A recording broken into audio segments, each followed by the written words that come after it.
to my new vlog. I hope you are all doing great.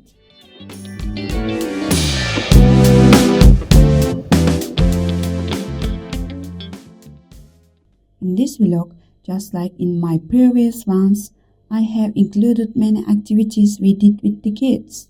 Every morning during the daily camp, we did gym workouts and played sports like football, basketball, and volleyball, and did arts and crafts.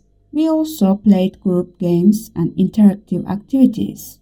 I really enjoy playing with the kids, and I love them so much.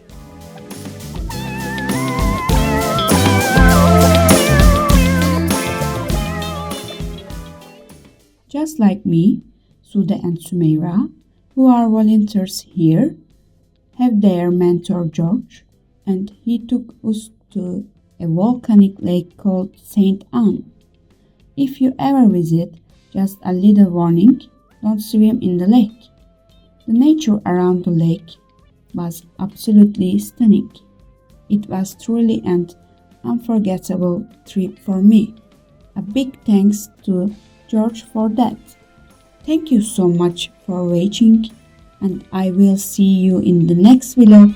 Bye bye.